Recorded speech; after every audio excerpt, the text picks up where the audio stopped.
It used to be such a rarity that we even saw one in this area where they belonged. They were whaled out of this area.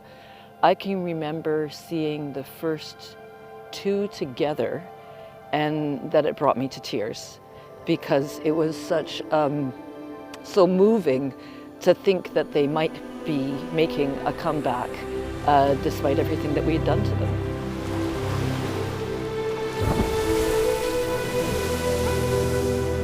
For humpbacks, it is a rare good news story where we humans get a second chance with giants.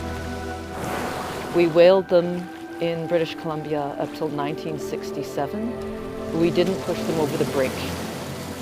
In 2003, in the whole year, we identified 7 individual humpbacks, and now it's up to 106 in the same area.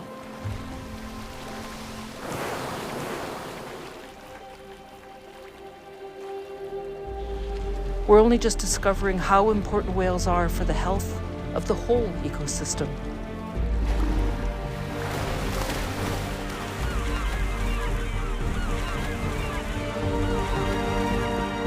Their feces fertilizes the water and boosts the food web from the bottom up.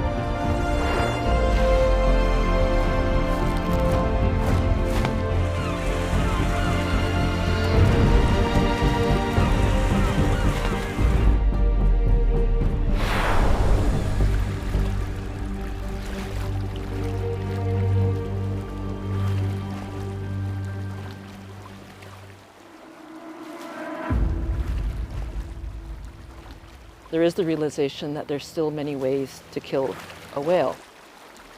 The threats that humpbacks are facing are certainly collision, entanglement. Those are very direct impacts to them, and also impacts of noise.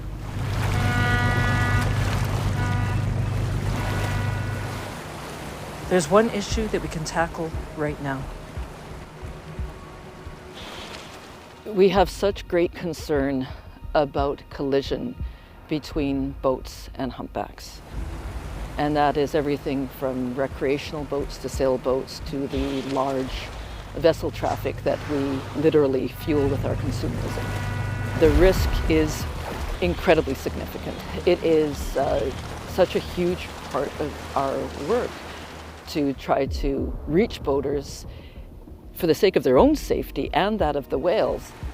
And yet the average boater doesn't realize that the whales are not traveling in a straight line. They don't realize that the humpback so often, and other baleen whales, don't know where vessels are. They don't have the echolocation that toothed whales have. They can be resting right below the surface. They can suddenly become acrobatic. It is truly incredibly problematic. There are examples of whales I know that have died as a result of collision with boats. There are those like Slash who bear the scarring of a propeller down her back. We even have a calf from this year who is less than a year old and has already been hit by a boat.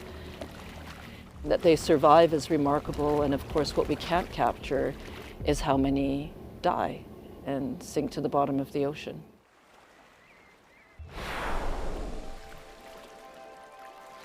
The solution is education. The solution is to have the understanding baleen whales are different. It starts with understanding why they're here. It is the cold, dark waters of the world where humpbacks feed.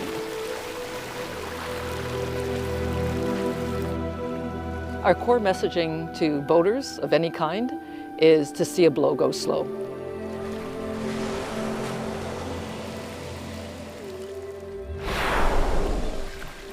And we hope that that captures that they understand that a whale could surface anywhere, really unpredictable, and they have to undertake the vigilance because the whales have something else to do.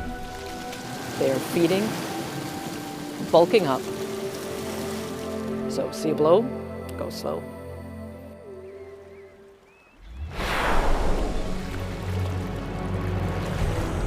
For me, seeing the return of humpbacks gives me hope.